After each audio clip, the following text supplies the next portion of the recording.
Good evening, everyone, and welcome to Night at the Movies. So, unfortunately, Greg couldn't be here this time because according to Brie Larson, white men are not allowed to critique the new Captain Marvel movie. So I will be here by myself. Let's get I have so much to say though! Let's just get through the notes here. They're ruining my comic, guys! So, actually, the movie what do they opens mean it's up. For girls. And Comics are for boys, and boys rule and girls rule! The opening act was They already pretty have slow. Supergirl, don't Oh my, just get up! movies. Just come here. Just...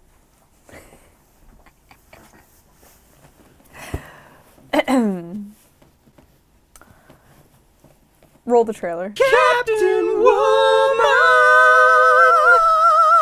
That's right, ladies. Thanks to the brilliant collaboration between Marvel and Disney, we now present you the first ever female in a movie. You heard me right. The Elizabethan era is over and women can star in their own roles. Can a woman even be a superhero? Literally no one knows. It has never been done before.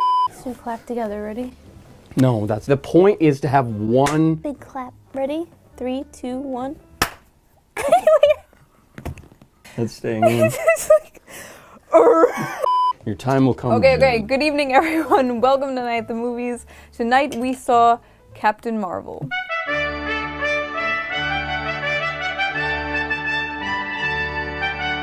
Greg, how did you like Captain Marvel? Didn't like it. I liked it a lot. I want a divorce. I actually wanted to start this off with a conversation about all the drama leading up to the release, because I think this speaks more about the quality of the movie and sort of the purpose of the movie than just critiquing the movie itself.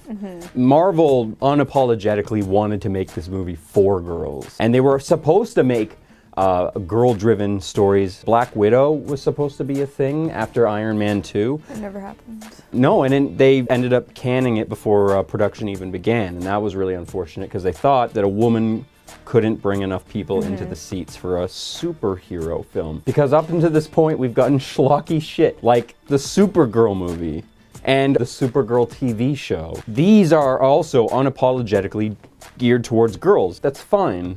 You know, you can market your shit towards whoever you want it to be for. They take it one step too far and make it a little too vapid and sort of remove any real meaning or lesson other than girl power, which is a, you know, good message, but it's, the 90s happened already. Girl power was a thing. What's after that? No more. What's the next No more step? girl power. It happened in the 90s. I'm just saying that that's not new. Okay. How about Marvel, like, really, like... Okay. My biggest problem with this movie was the marketing for it, the PR, everything about it. This is a feminist movie. No white men allowed to critique this movie. It was all whammon, whammon, whammon, whammon to strong feminism, whammon, whammon. Compare this to like Wonder Woman, where the movie just spoke for itself. There was no like whammon, whammon, whammon, whammon. There's actually a clip of Gal Gadot herself saying that she didn't want to make Wonder Woman about women. And also that new movie, Alita Battle Angel, that came out around the same time Captain Marvel came out. Which unfortunately everybody's been comparing to because they both have strong female leads. But one of them wasn't obnoxious about it and turned out to apparently be a better movie. All the SJWs on Twitter are like, oh, men just hate Captain Marvel because she's a strong woman. Don't look over here though. Don't look over here. There's lots of other female driven movies that came out recently. Basically anything with Scarlett Johansson, even if we end up making fun of it, like that brain? Lucy. She's using 10% of her brain. Even then though, she's a vehicle driver. She can drive a big budget film. Brie Larson, on the other hand, has yet to prove herself, and she seems to have kind of an entitlement complex, might I say. There's a lot of hints to that. Oh, really? I haven't noticed. So, a little while back, One Kim Kardashian, arguably the most famous queen on earth today, was able to break the internet, and she did that with her enormous ass. Oh, yes. So Brie Larson comes along and she's like, oh, it's that easy? I'm a famous queen. I'm gonna tell the whole world. Well, go ahead and just like break the internet tomorrow, like it's no big deal. I'm super famous and rich and popular and I'm a woman. They tried, nobody cared. Nobody really cared. Nobody cared. Nothing broke. Just fell flat, nobody cared, and then all of a sudden from there, she was just like spiteful. She also clearly felt like she had a lot to prove. But then when you actually like watch the film, like you think like, oh, she's gonna fucking represent then. But she doesn't at all. She basically stands still most of the time. She never moves her face muscles. Never. She one time goes, ah!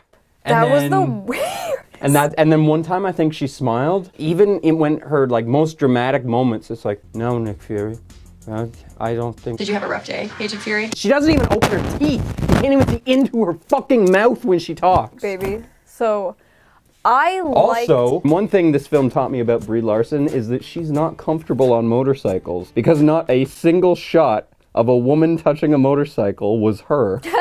So there was a lot of drama. This is just for historical context for those of you who will be watching this in 2020, 2021. A lot of critics were saying that they didn't want to give it a bad rating because they didn't want the man babies to win. There were a lot of critics saying only share the critiques from women you see.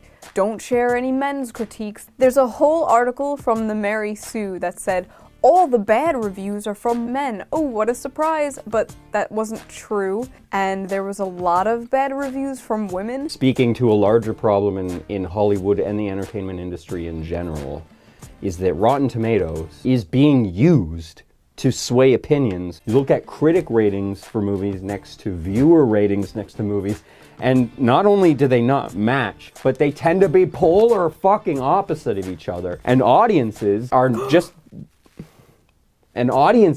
getting fucking sick of being told what movies to like. So guess what happened this time around? Rotten Tomatoes took it one step further this time and decided to delete thousands of reviews.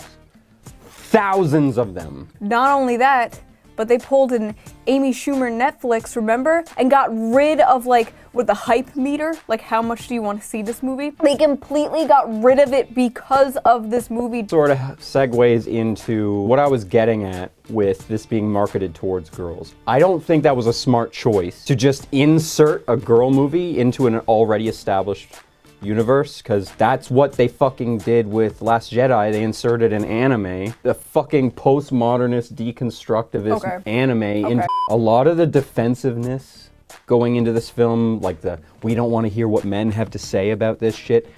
After seeing the film, I actually kind of understand where they were coming from. They were defending all the little girls that they were imagining were gonna come to the theater, and then some fucking neckbeard asshole was gonna ruin the experience for them because it's the worst Marvel movie yet, which it is. It's the worst Marvel movie yet. Okay, so I disagree with almost everything you said. I don't think it was a girl movie, first of all. I thought it was just a regular movie. Second of all, it is not the worst Marvel movie. Ant-Man 2 is the worst Marvel movie that I've ever seen. Okay, Listen. that's true. Listen. Maybe I didn't even think of that one because it's so bad. I blocked it out of my mind. Ant-Man 2, can I just go on a rant? Do you Quick. want to... Okay, Ant-Man 2 was really, really bad, and it was bad. And this was better. This was around phase 1 of being good. You know what I mean? Like, if this came out during phase 1, like before Avengers, the one I used to say was the bad one was Thor. So when I said it's the worst one, I meant it was worse than Thor. Thor was at least a movie, and the main character had development. Its tone is really weird. Also, all the Dutch angles all the time. Oh my god, oh, that's the movie? It's Dutch angles and a tiny movie set in the middle of the desert. That's Thor. Captain Marvel is not the worst Marvel movie. I thought it was up there. I thought it was around, Guardians of the Galaxy level good. Okay, I get where you're coming from with that, because on the surface it has all the pageantry and all the weight that all the films leading up to this have created, and it apes off of things from Guardians of the Galaxy and Iron Man and all sorts of other films, but it does it in a way where it doesn't really earn it.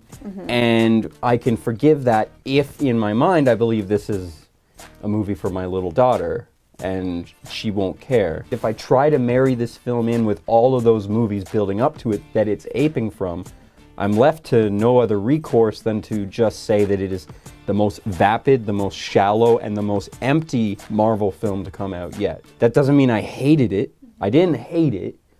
I think it's fine. The biggest thing I didn't like about Captain Marvel was Captain Marvel. And that is a very big problem. The main character's like a black hole, Yeah, where everything in the film keeps being directed to her, and she just sits there and lets it happen to her, and she becomes the worst part of all of those things. Best CGI I've seen in a fucking Marvel film yet. How far have we come since The Incredible Hulk?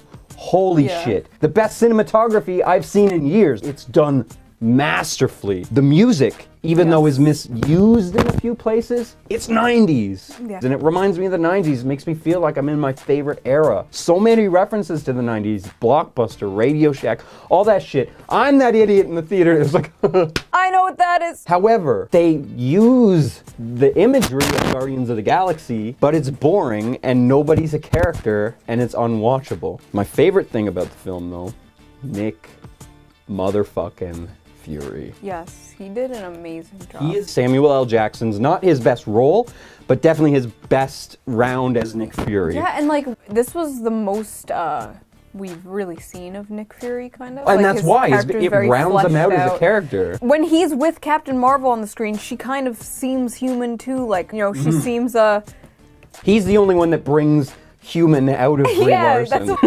He really is. Their chemistry.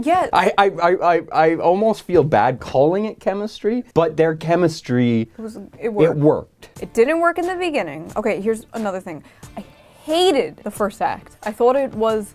Well, the intro, you mean? You want to talk about the intro? It only sets the movie up because they're like, yes, this thing happened and that happened. However, yes. Oh yes, you are like this. However, like this. It's all exposition. However, if you forget all of that setup and just try to enjoy the intro, that's literally impossible because none of the characters, you learn nothing about them except for that they talk to each other and they don't laugh. Apparently talking to each other about not laughing is rambunctious and they need to stop doing that. And then let's get right back into the exposition because this is exposition time. No characters allowed. She's like training with the guy and then he's just like, you must learn to control your emotions. That keeps being brought up in the movie, but we never see her she never loses her temper control or over emotions ever. The whole time. That's just classic feminism stuff. Like, women have emotions, which is like... Control your emotions. That's not bad, but they didn't actually do that. They just say it a couple times, but nothing happens. There was a few times I cringed in this movie. That one part where it's like some dude rolls up and he's like, hey honey, why don't you smile? Like, that's only in there because of that whole men tell women to smile, and that made me cringe flashback to really some hard. of her Air Force stuff. Guys are like, you know why they call it a cockpit, right? The other part was when the No Doubt Just a Girl started playing. That was kind of cringe. It's a good song. The timing, yeah,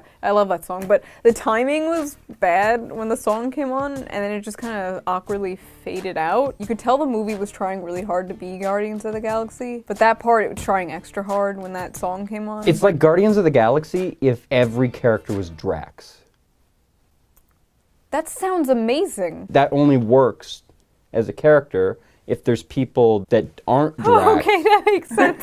But if everyone's Drax, it's just people being very literal and boring with each other.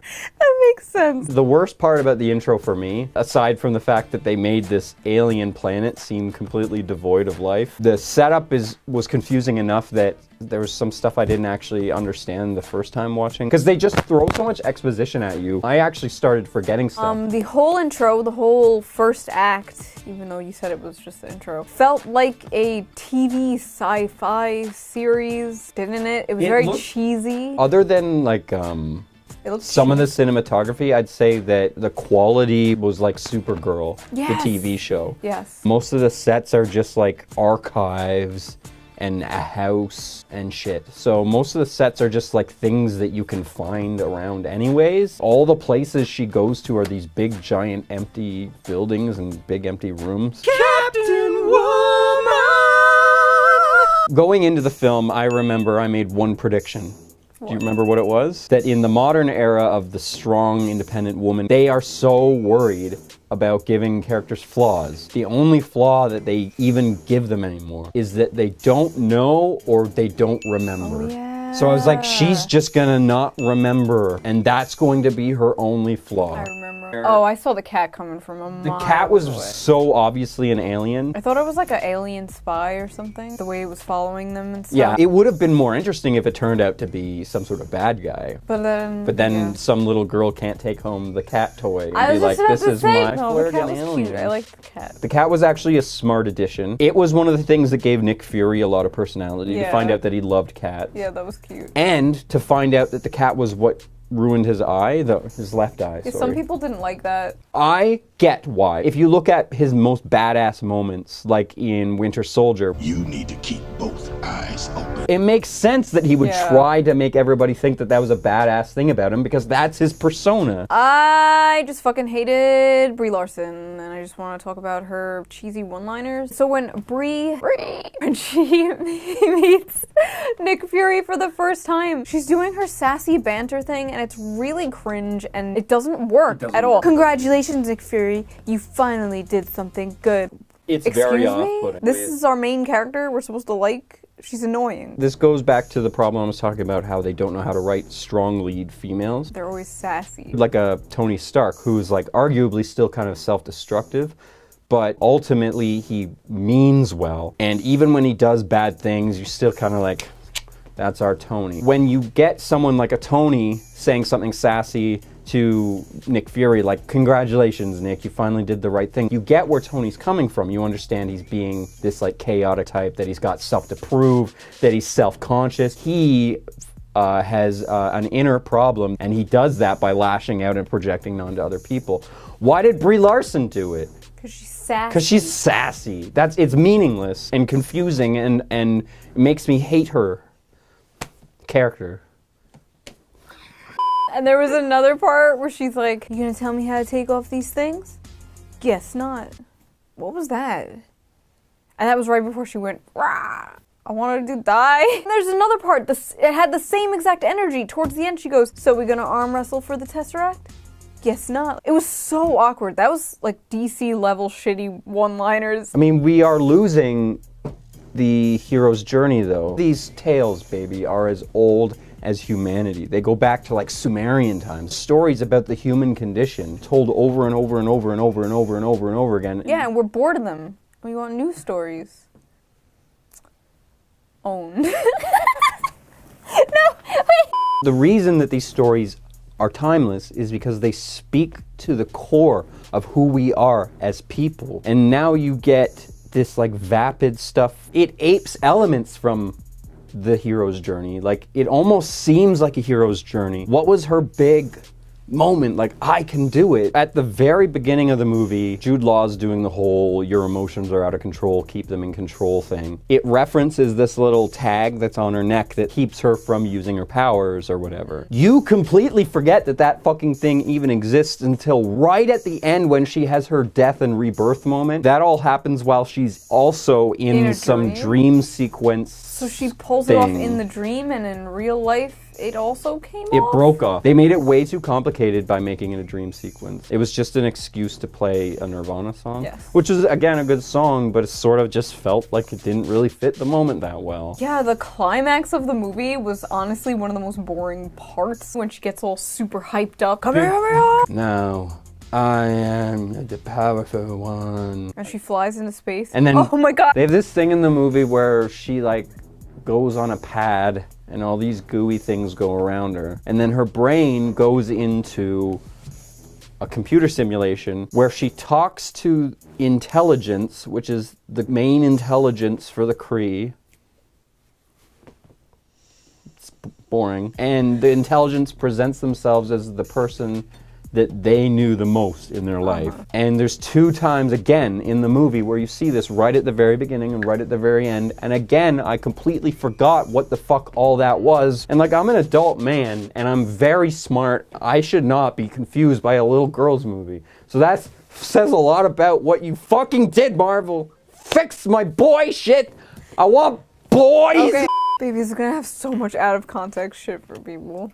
Actually, there is no context for that. That was, just so you know, that was just pure unhinged nerd rage. I don't think it was a girl's movie. I thought it was a good movie. I almost cried twice when she goes onto the ship and then she sees the alien family and the alien kid comes up to the dad. That was touching. That was freaking cute. The Skrull were one of the best parts of the movie. The makeup was amazing. Probably the best stage makeup I've seen in a Marvel movie yet. When he reunited with his family, that was probably the most human moment in the entire fucking movie. Which is crazy because they were green freaking aliens. Can I just go on a rant about something?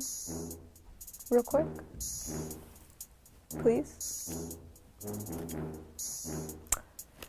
Captain Marvel is gay! She's fucking gay. If you see this movie and you see her and her friend staring longingly into each other's eyes and then embracing and they hold it and she's like, my gaydar was going off. I swear to God. Yeah, I think you're just projecting your own bias into the film a little bit. Oh my God, they're so gay. Okay, all the pictures of them together, she was like Janis Joplin. So is lesbians like Janis Joplin. So she's. So is Captain Marvel the dad of that little girl? No, babe.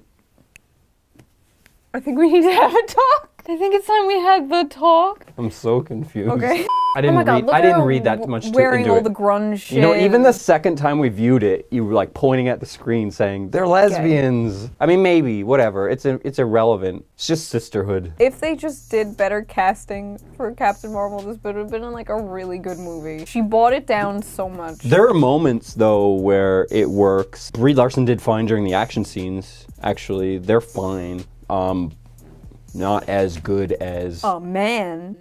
No, I was actually going to say Scarlett Johansson's action scenes, or even Wonder Woman's action scenes for that matter. When she's discovering her real powers, which is confusing because they seem exactly the same. She's too powerful and she doesn't realize how powerful she is, so she's knocking herself back. It seemed very much like I'm wearing the Iron Man suit for the first time. That's exactly how it was choreographed. Again, just felt like they were aping another Marvel thing. I feel like every Marvel movie is that, or they all have like similar... The dogfight scenes were fun. She was good as the pilot in that one scene when she's getting shot at. It was just whenever the movie depended on her to basically carry it, she fucking didn't. That's what a lot of people are saying about this movie, and I went into this movie like, I'm gonna have a blank slate, I'm not gonna judge it based on Brie Larson. And she actually did kind of bring the movie down, like, a lot. It's not just some neckbeards lying about it. She did just suck. But the movie was good and I liked it.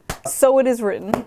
So what do you rate it? 6. I think I have to give it 4.5 out of 10. It doesn't quite pass. But that being said, I'm gonna give it an extra 0.5 because it's still a Marvel movie. Obviously, I'm still gonna buy it. It's still gonna go in my collection of the original whatevers. Even though clearly we're now getting soft-led into the next phase of Marvel, which is gonna be much more like what the comics are like now, which is much more like modern politics. And if my daughter liked it, and if you like it, and if you want to watch it, that's fine. That doesn't bother me at all. Point is, I was gonna say, I'm never gonna watch this film again, ever. I will watch it, and you will be with me when I watch it. So you will watch it again. Physically in the same city as you, yes. Is Marvel becoming the new DC, and DC is going to be the new Marvel? Because I heard Shazam is like really, really, really good. Are people going to call me a DC shill now? This is what I'm saying. We're in the upside down now. DC's becoming the fun family movie, and Marvel's becoming the let's destroy society with cultural Marxism. Oh. Ant-Man 2 sucked.